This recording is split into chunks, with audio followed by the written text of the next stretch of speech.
இந்த வீடியோவை வழங்குவோர் ஆரோக்கியா நேச்சர் கியூர், இப்போது மதுரையில் and BROLL studios private limited. வணக்கம் வைத்தியன் யூடியூப் நேயர்களே. இன்னைக்கு வீடியோவில் நம்ம பார்க்க போற விஷயம் என்னன்னா, நம்ம சமையல் கட்டில் நம்ம பயன்படுத்துகிற ஒரு பொருள்னால ஏற்படுற ஆபத்துக்கள் என்னென்ன. வேற எந்த பொருளும் இல்லை, மைக்ரோவேவ் ஓவன் தான். மைக்ரோவேவ் ஓவனில் சமைக்கிறதுனால என்னென்ன ஆபத்து ஏற்படுது அதை பற்றி தான் பார்க்க போகிறோம். 2 நிமிஷத்தில் நான் சமையலை முடிச்சிட்டேனே அப்படின்னு மைக்ரோவேவ் ஓவனில் சமைக்கிறத பற்றி நிறைய பேர் நம்மக்கிட்ட பெருமையாக சொல்லுவாங்க. ஆனால் மைக்ரோவேவ் சமையல் ஆரோக்கியமானதா அப்படின்னா அதுக்கு பதில் சொல்லணும்னா நிறைய விஷயங்களை ஆராய வேண்டியிருக்கு. மைக்ரோவேவ் ஓவன்களில் மின்காந்த அலை ஒரு சின்ன குழாய் வழியாக போகும்பொழுது உள்ளே வைக்கப்பட்டிருக்கிற உணவுப் பொருள் மேலே எதிர்திசை மின்னோட்ட இயல்பு படியுது. மாறுதிசை மின்னோட்டத்தினுடைய இயல்பே ஒரு மூலக்கூறில் உள்ள நேர் எதிர் துருவங்களை மாற்றி அமைப்பது தான்.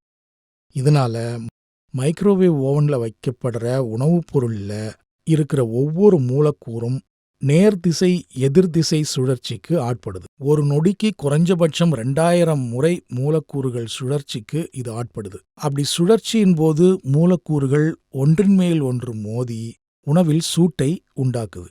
இந்த துருவ மாற்றம் மற்றும் மோதல்னால உணவுப் பொருளுடைய மூலக்கூறு அமைப்பே மாறுபட்டு போகுது. அதாவது நமக்கு ஷாக் அடிச்சா நம்ம உடம்புக்கு என்ன ஆகுமோ அதே மாதிரி தான் நம்ம மைக்ரோவேவ் ஓவனில் வைக்கிற உணவுக்கும் நடக்குது. இந்த உணவை சாப்பிடுபவருடைய உடல்ல பல பாதிப்புகள் கண்டிப்பாக ஏற்படும். இதனால ஏற்படுற பாதிப்புகள் என்னென்னு பார்த்தா, உடலுக்கு நன்மை விளைவிக்கிற HDL கொழுப்பு குறையுது. நோய் எதிர்ப்பு சக்தியை கொடுக்கிற இரத்த வெள்ளை அணுவில் இருக்கிற லிம்போசைட் குறையுது. ரத்தத்தில் ஹீமோகுளோபின் அளவும் கன்ஃபார்மாக குறையுது. ரேடியோ கதிர்கள் ஊடுருவுற உணவை நம்ம சாப்பிட்றதுக்கான அவசியம் ஏற்படுது. இதனால புற்றுநோய் ஆபத்தும் இதில் அடங்கியிருக்கு. ரத்தத்தில் இருக்கிற வெள்ளை அணுக்களுடைய அளவு இன்க்ரீஸ் ஆகுது. உணவுப் பொருட்களுடைய சத்து குறையுது.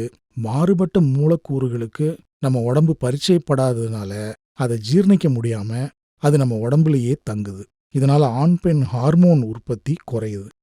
வயிறு, குடல், வயிற்று புற்றுநோய், குடல் புற்றுநோய் இதெல்லாம் உருவாகுது. ரத்தத்தில் புற்றுநோய் செல்கள் வளர்றதுக்கு இது வழிவகுக்குது. நம்ம உடம்புல இருக்கிற முக்கிய சுரப்பிகள் அதனுடைய வேலையை செய்யறது கிடையாது. இதனால நோய் எதிர்ப்பு திறன் குறைஞ்சு போகுது. நினைவுத்திறன், கவனம், மன வலிமை, சாதுரியம் இதெல்லாம் கூட குறையுது.